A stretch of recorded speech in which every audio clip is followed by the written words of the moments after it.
Robert Downey Sr. was not just a filmmaker. He was a rebel, a visionary, and a voice for the unheard.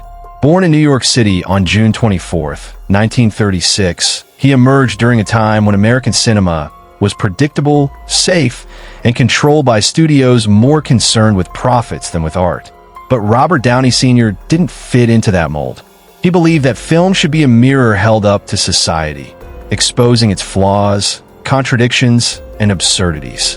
With limited resources and boundless imagination, he created bold, offbeat, and sometimes surreal stories that became the foundation of underground cinema. His most iconic work, Putney Swope, released in 1969, was not just a movie. It was a middle finger to the establishment, a satirical explosion against corporate America and racism. The film shocked viewers with its unapologetic message and experimental style. At a time when few dared to speak openly about race or corruption, Downey Sr. made a film that laughed in the face of hypocrisy. He didn't seek fame, and he didn't ask for permission. His camera became his weapon, and humor was his ammunition. Throughout the 1960s and 70s, he continued to produce low-budget but high-impact films like Greaser's Palace, Chafed Elbows, and Pound, works that often blurred the line between satire and insanity. His films were chaotic, disjointed, and filled with strange characters, but they were also layered, political, and deeply human. He had no fear of being misunderstood, because he wasn't making films to please critics. He was making them to spark thought and wake people up. But his legacy doesn't stop at the screen. He was also the father of Robert Downey Jr., who would go on to become one of Hollywood's biggest stars. Their relationship was complex, bonded by art, shadowed by addiction, yet rooted in a deep love that endured. Downey Sr. introduced his son to the world of filmmaking at a very young age, casting him in his early films and giving him a taste of both the beauty and the chaos of cinema. But with that creative freedom also came struggle. Both father and son faced battles with addiction, and yet both managed to rise, to heal, and to grow. In his later years, Robert Sr. became more reflective, quieter perhaps, but no less passionate about film and expression. Even as Parkinson's disease slowly affected his health, he remained sharp in spirit. He passed away on July 7th, 2021, at the age of 85, leaving behind not just a son, but a movement. His death marked the end of a raw, fearless era in filmmaking, a time when directors didn't have million-dollar budgets, but they had something even more powerful: the courage to speak their truth. Today, Downey Sr. is remembered not just for the films he made, but for the doors he opened, for the generations of filmmakers he inspired to take risks, challenge norms, and embrace imperfection. In an age where polished content floods every screen, Robert Downey Sr.'s legacy reminds us that true art doesn't come from perfection. It comes from passion, honesty, and a refusal to conform. His work may not have played in every theater, but its impact continues to echo in indie film festivals, student film classes, and in the minds of those who believe cinema should be a form of revolution. Robert Downey Sr. was not just a director. He was a truth teller, a question asker, a risk taker. His voice may have gone quiet, but his vision still speaks loudly to anyone brave enough to listen. He gave us permission to be weird, to be wild, to be honest. And in doing so, he became eternal. Cameron Boyce wasn't just a rising star. He was a radiant soul who lit up every room, every screen, and every heart he ever touched. Born on May 28, 1999, in Los Angeles, California, Cameron came into this world already destined for something special. With a sparkle in his eyes and a joy in his step, he began his career at an early age, appearing in commercials, music videos, and small television roles. But it was in 2008, at just 9 years old, that he captured attention in the horror film Mirrors, and then in Grown Ups, where he starred alongside Adam Sandler. His charm, comedic timing, and effortless presence made him a natural. Yet it wasn't until his role as Luke Ross in Disney Channel's Jessie that Cameron truly became a household name. As the mischievous and hilarious Luke, he won the hearts of millions of kids and families around the world. But Cameron wasn't just an actor. He was a dancer, a performer, and a young man wise beyond his years. His role as Carlos in the Disney Descendants franchise brought him even greater fame, but he never let it change who he was. Despite the spotlight, Cameron remained humble, grounded, and fiercely passionate. Not just about performing, but about making a difference. Off-screen, he was a beacon of kindness and activism. He used his platform to speak out about homelessness, gun violence, and social justice. He co-founded the Wielding Peace campaign, promoting peace through creativity, and worked closely with charities like the Thirst Project to help bring clean water to communities around the world. Cameron understood, even at such a young age, that fame meant nothing without purpose. His spirit wasn't loud, but it was powerful. He inspired others not just to dream, but to do. Sadly, on July 6th, 2019, the world was shaken when Cameron Boyce passed away in his sleep due to complications from epilepsy. He was just 20 years old. The news devastated fans, friends, and the entertainment community. Tributes poured in from around the world, from co-stars, fans, directors, and fellow activists, all describing the same thing: a young man who gave everything he had to others. He wasn't just talented, he was deeply good. The kind of person who remembered your name, made you laugh, lifted your spirits, and left a lasting impact without even trying. After his passing, the Cameron Boyce Foundation was established by his family to continue the work he began, supporting causes related to epilepsy, creativity, and youth empowerment. His legacy now lives on in every smile he gave, every cause he championed, and every fan he inspired. Cameron showed the world that you don't have to live long to live meaningfully. He made his years count, through his art, through his kindness, and through his courage. Even today, new generations discover his work, feel his energy, and are moved by the compassion he showed in everything he did. He taught us that talent is a gift, but character is a choice. And Cameron chose, every single day, to be a light. As we remember him now, we don't just remember the star on Disney, the dancer in the spotlight, or the actor in the movies. We remember the heart that beat for others, the smile that made people feel safe, the voice that said, "You matter." Cameron Boyce may be gone far too soon, but he left behind a legacy that time cannot erase. He was more than a celebrity. He was a symbol of joy, of service, and of unstoppable potential. And for as long as his story is told, he will never truly be gone. Dick Williams was not just a baseball manager. He was a commander, a disciplinarian, and a relentless competitor who reshaped the way the game was played and the way teams were led.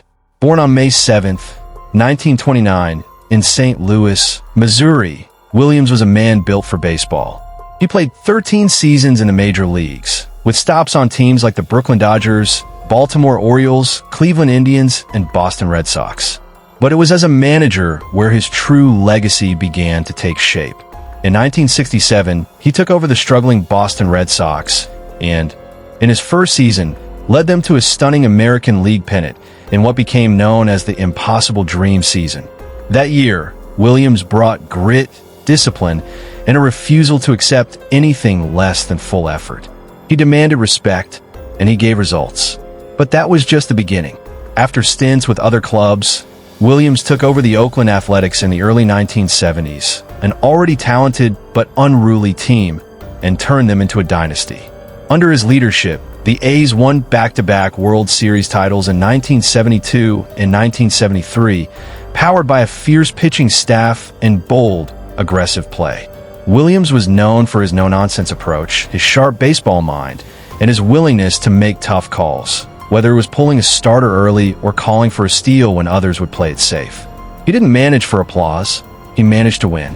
Throughout his career, he earned a reputation as a hard-driving leader who often clashed with players and front offices, but who brought undeniable success wherever he went.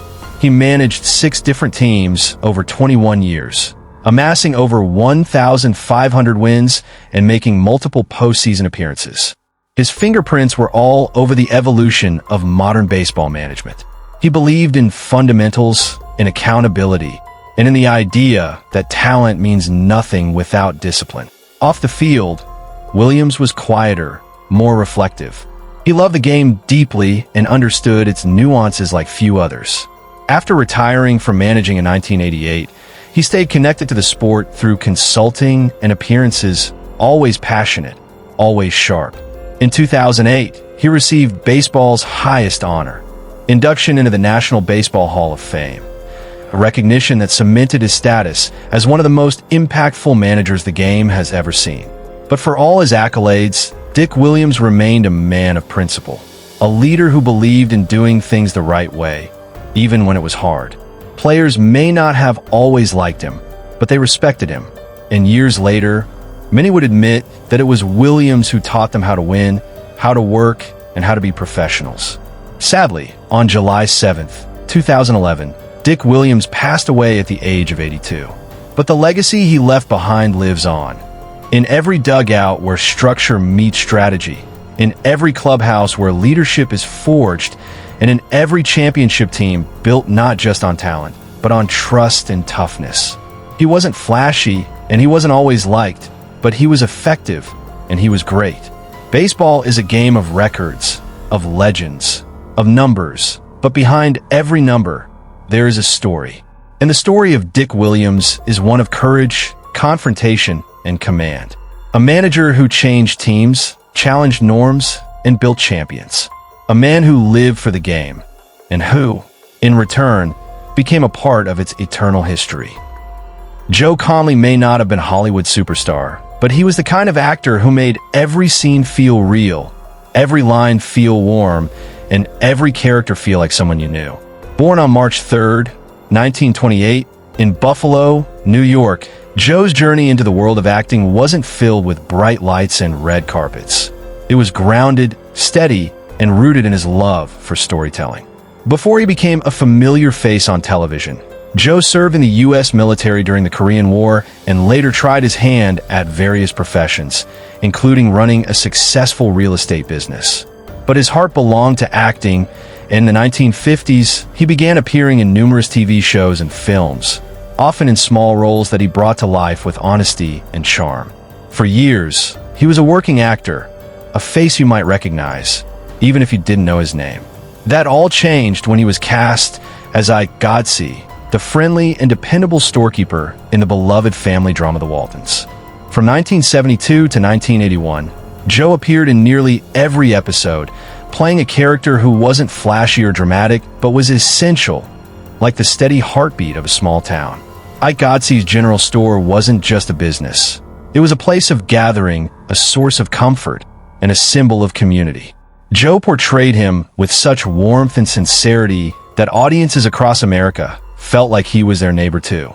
While other characters on The Waltons faced dramatic storylines, Joe's role was often subtle, bringing light humor, kindness, and humanity to every scene he was in. His presence was calming, his voice familiar, and his performance timeless. Off the screen, Joe Conley was much like the character he played, kind, humble, and thoughtful. He balanced his acting career with his business ventures and kept close to his family, never letting fame change who he was. In fact, he once said that being part of the Waltons was not just a role, but a blessing, one that allowed him to touch lives and be part of something meaningful.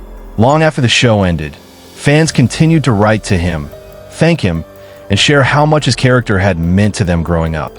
Joe never took that love for granted. He appreciated every letter, every handshake, and every moment of recognition, because he understood that in the world of entertainment, it wasn't always about being the lead.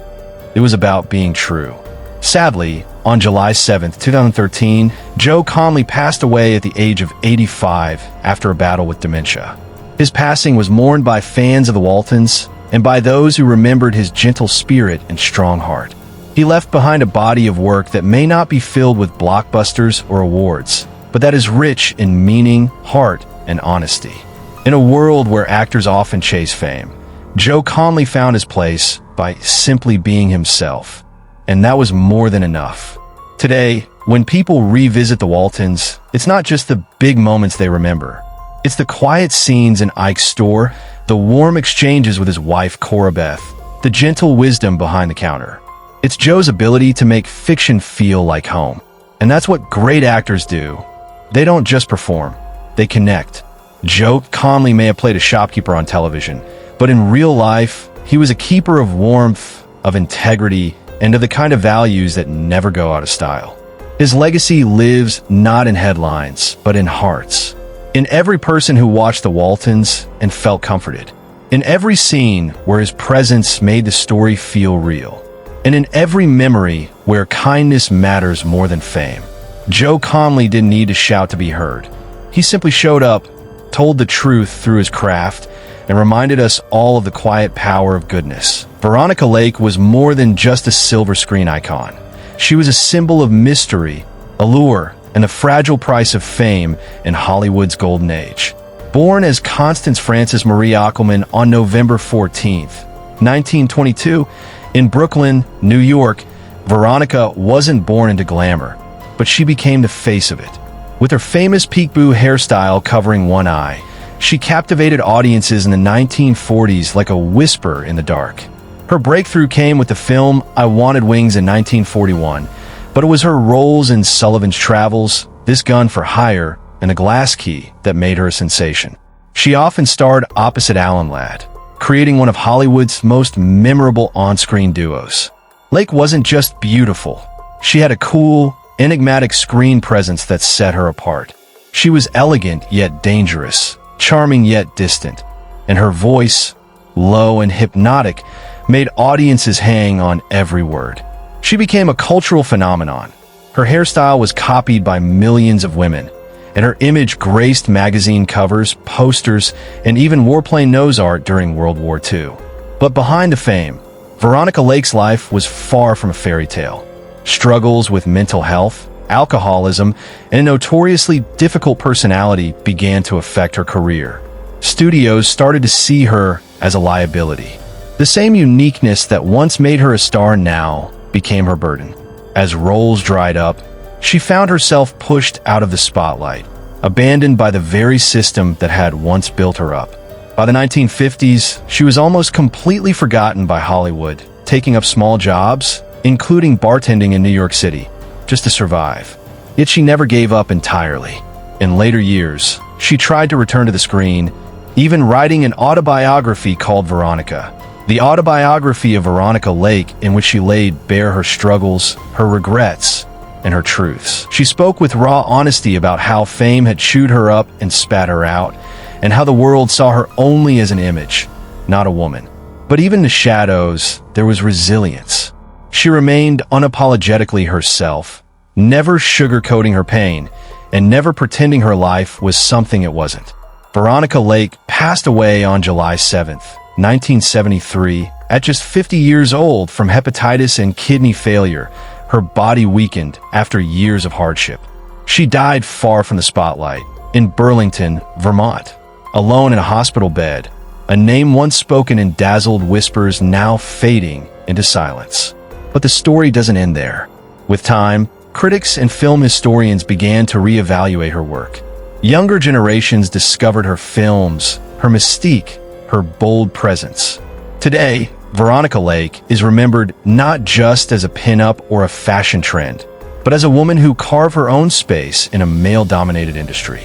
She helped define the film noir era, and her style influenced fashion, photography, and film for decades to come. In every shadowy frame of black and white cinema, in every femme fatale that followed her footsteps, a trace of Veronica remains. She taught the world that beauty can be both power and prison, that image is fleeting, but essence is eternal. Though Hollywood forgot her for a time, it could never erase her. Veronica Lake didn't just act. She left behind a mood, a mystery, a legend. And in that quiet, haunting way that only true icons can, she continues to whisper from the past, reminding us that even the brightest stars cast long, unforgettable shadows.